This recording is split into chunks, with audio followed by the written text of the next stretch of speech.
Hello. We are in the sacristy today, and I wanted to share with you my socks. Okay, listen. People keep sending me socks, so I feel obligated to share online this footwear. So these socks were custom made.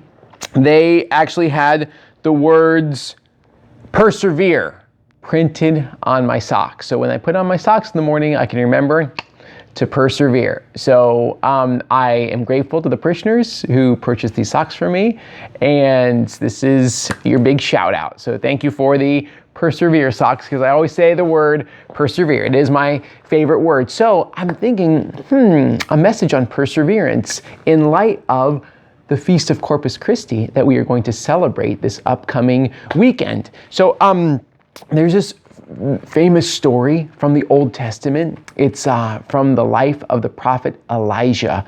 And it's a Eucharistic story. A story from the Old Testament. It actually points to it, it prefigures, it foreshadows the mystery of the Eucharist and the importance of the Eucharist in our lives. So can I read this? It's just a very, very short little chapter, a short little episode from the life of the prophet Elijah. So here's how it goes. This is from First Book of Kings. This is chapter 19. Elijah was afraid and fled for his life, going to Beersheba of Judah.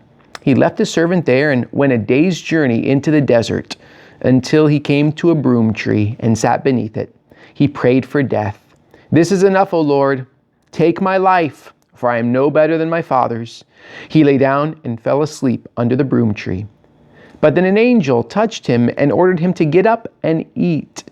He looked, and there at his head was a hearth cake and a jug of water. After he ate and drank, he lay down again. But the angel of the Lord came back a second time, touched him, and ordered, "Get up and eat, else the journey will be too long for you." He got up, ate, and drank.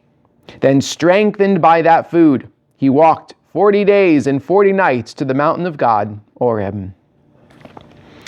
I really like this story because it shows the humanity of Elijah. He's at his lowest, in a really dark place in his life. He's praying for death, and he is saved by that angel that comes to him beneath the broom tree.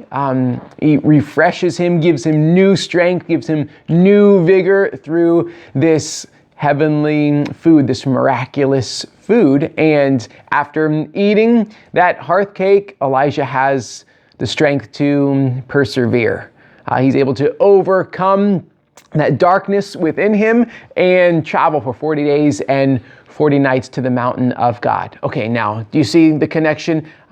It's the Eucharist is what sustains us, what gives us the energy to persevere day in and day out, all the way to, ultimately the mountain of God, which is heaven. Every single day we can rest beneath the tree, not the broom tree like Elijah, we rest beneath the tree of the cross. And our Savior feeds us with his body and blood.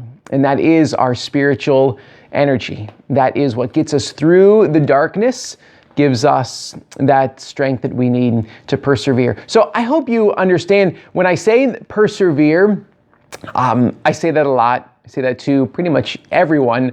I say persevere, but you have to realize it's persevere with God's grace.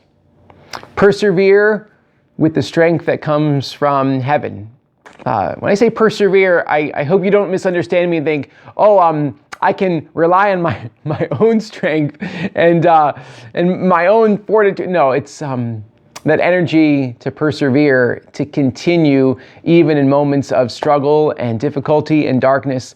That perseverance always comes from God. And specifically, we're thinking about this weekend, the Feast of Corpus Christi, our energy to persevere comes from the Eucharist.